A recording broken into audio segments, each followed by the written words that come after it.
Hello and a very warm welcome back to the garden. Now today's video is all about polycultures, which are similar to intercropping, and polyculture is a fantastic way to maximise productivity in a small space. So if you only have a small garden, then this is an excellent technique to use. Now I felt it would be best to invite Vera Grootink to teach us about polycultures and all of the fun and creativity we can have with them. And I've learned so much about polycultures from her YouTube channel, which you should definitely check out and subscribe after watching this video. She's also a permaculturalist, of course, and a writer, author of Edible Paradise. And if you're looking for a book about permaculture growing and sustainable growing, then this is a wonderful addition to your bookshelf. So here's Vera to teach us about polyculture. Thank you for the introduction, Hugh, and welcome to our garden. We have a quarter-acre plot, about 1,000 square meters, which has been designed according to permaculture principles.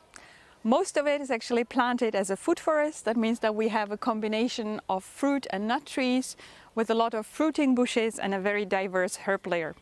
I consider diversity one of the core values in permaculture design and also an insurance against failure.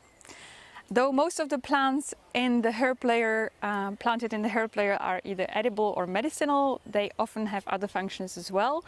For example, tansy here is a plant that attracts beneficial insects, but it's also a nutrient accumulator and we can use it as mulch.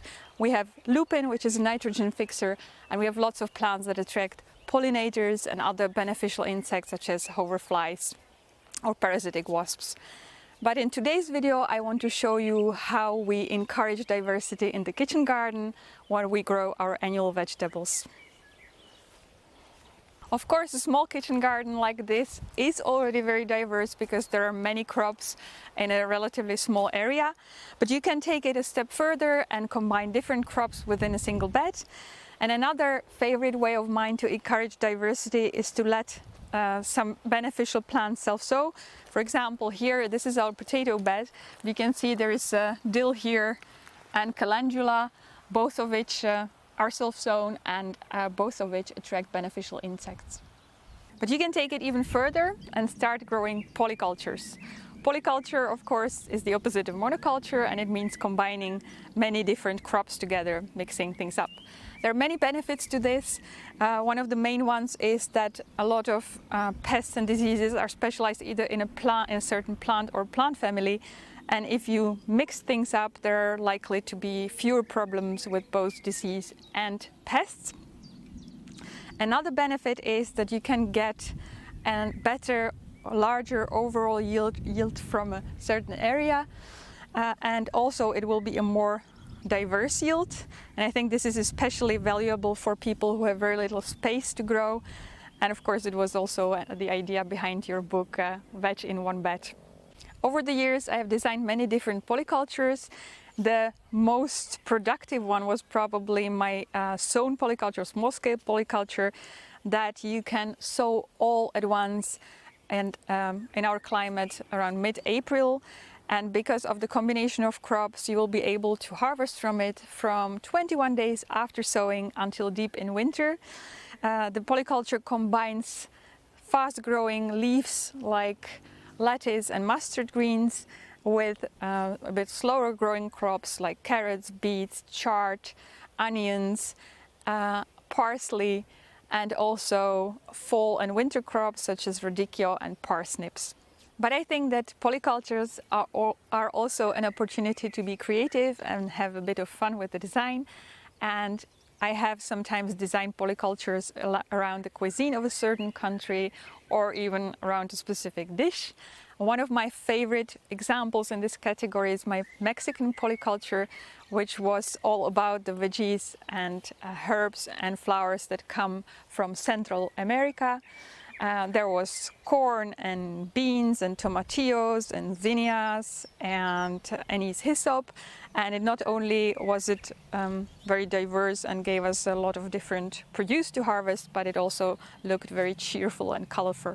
Today I'm about to plant a new polyculture, and I wanted to show you how I go about the planting process. This time I had a bit of fun with color, and I chose veggies in the colors of red, orange and yellow. There are already a few things in the bed. We have a row of beans on the north end. Our beds run on the axis of south-north, so I tend to put the tall crops on the north side so that they do not shade the rest. And there are also a few self-sown things, like I told you. I have calendula over here. There's some dill, there's verbascum, there's coriander.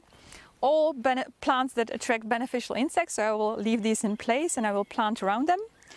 There are a few tall plants that will go on this side, like these sunflowers, and the variety is called peach passion.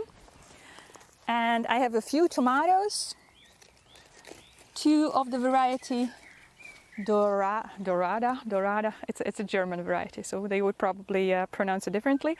It's a yellow fruited cocktail tomato, and I have one plant of cocktail crush, which is a red cocktail tomato. And the reason I chose those is because they have some resistance to potato blight. I also have few broccoli plants, and I have plants from the beet family, two kinds of chard, yellow and red, and some multi-sown yellow burpees golden. These are normal beets. I have red zinnias. I have two kinds of lettuce, crisp mint, which is the green one, and outrageous with red tinted leaves. And I have marigold here, which is called lemonade, and it has yellow flowers. So I'll start planting and then I'll show you the end result.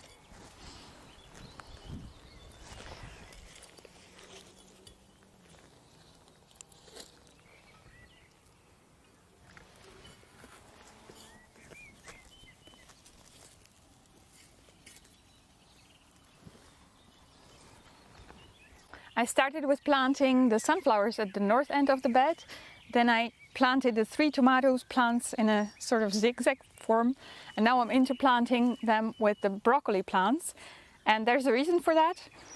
Broccoli as brassica is very susceptible to various pests. And one of the ways to protect them is to mask their smell with a strong smell of another plant. And of course, tomatoes have quite a strong smell. So this should help a bit. But of course there will be more plants in the polyculture that will help as well. For example, I have the marigolds, which have quite a strong scent, which I will plant all around these. And another way the brassica will be protected is that there will be calendula and other plants like the coriander and dill, which attract beneficial insects such as parasitic wasps or hoverflies. And the parasitic wasps in particular, they lay their eggs in caterpillars, so that's another way to protect brassicas.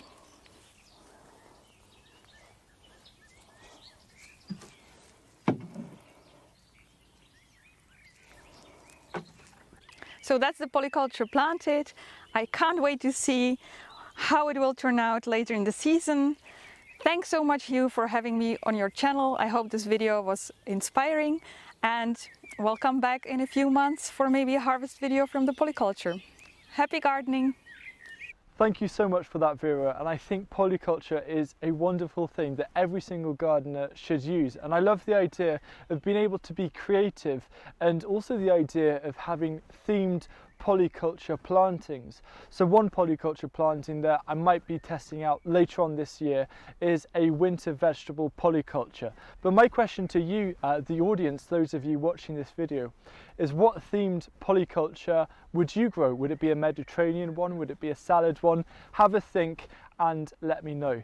There are 2 other things that I love about polyculture growing. The first one is by growing lots of different plants together, it's a natural form of pest prevention because it confuses the pests, and also because I think it looks very aesthetically beautiful because it looks very natural and organic. So if you're after that kind of aesthetic in your garden, then polyculture is a great thing to do. So thank you once again, Vera, for your contribution and teaching us about polyculture, and make sure you check out her channel and also her book, The Edible Paradise. One of my favourite videos that Vera has done, it's quite a recent one actually, was about 10 perennial vegetables to harvest in spring. So if you want to see one of her videos, this is the one that I recommend you start with, and it might give you a few ideas for what to grow to start harvesting in the Hungry Gap next year, which is very useful. Goodbye.